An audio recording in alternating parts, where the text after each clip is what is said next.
Bienvenue sur mon podcast Émouvance. Je m'appelle Maëline, je suis chamane, artiste et coach de vie. Je suis là pour vous aider à trouver votre soi, aller à la recherche de vous-même. Je vous ferai voyager à la rencontre de votre enfant intérieur, mais aussi de vos guides, dans des univers fantastiques que vous ne pouvez imaginer avoir en vous. Je suis femme médecine et je vous aide à trouver votre chemin de vie et votre identité. À travers Émouvance, je vais vous partager le ressenti de notre société sur notre perte d'identité, sur des thèmes qui me touchent et qui je pense vous parleront. Je vous raconterai mon expérience de vie de chamane par les voyages mystiques que je réalise.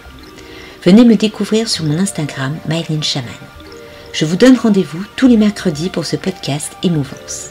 Laissez-vous porter et restez à l'écoute.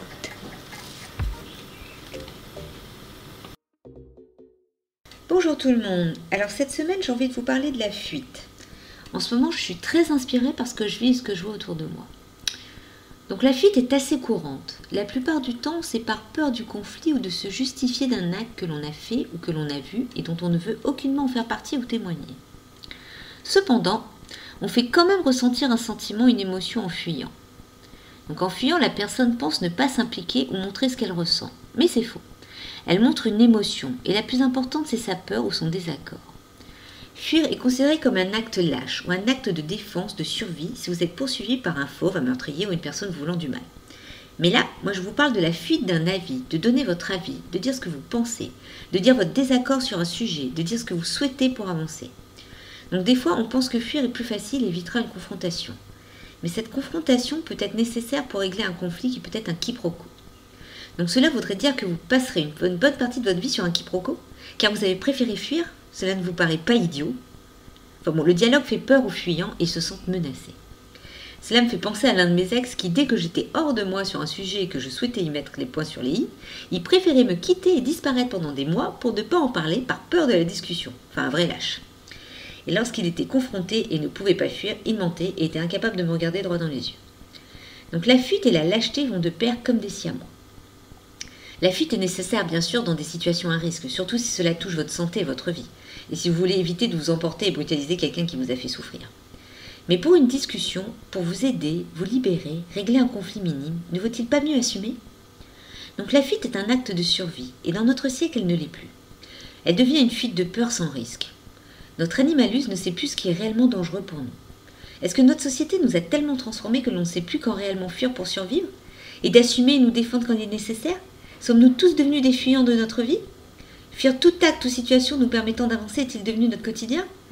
Nous sommes de plus en plus en recherche de lâcher prise, de connexion aux autres, de connexion à nous-mêmes.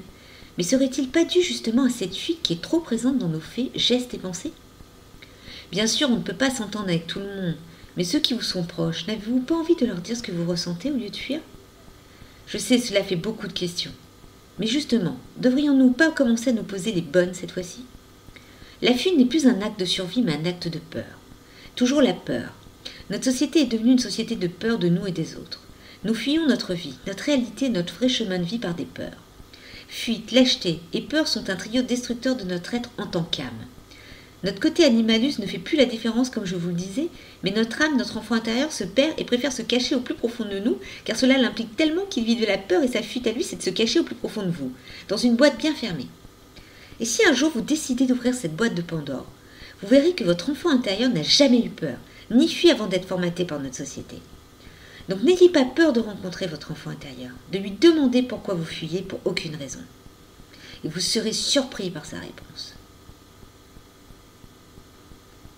Donc étant proche de Noël, je vous propose des chèques cadeaux pour offrir un animal de pouvoir à vos êtres chers pour savoir qui ils sont, où ils en sont dans leur vie. Cet animal de pouvoir est représenté en tableau avec un livre explicatif et une consultation. Vous pouvez aussi choisir l'offre avec voyage au tambour si vous le souhaitez. Donc il faut savoir que pour un totem, il faut une attente quand même entre un mois et demi. Donc si cela vous intéresse, contactez-moi sur mes pages Facebook ou Instagram pour vous expliquer comment cela se met en place. Donc les différentes offres sont accessibles dans le résumé du podcast. Donc j'espère que ce podcast vous a plu. N'hésitez pas à liker, partager, vous abonner, mettre des cœurs.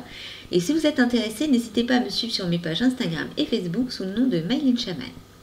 Et je vous dis à la semaine prochaine pour l'avant-dernier podcast de l'année.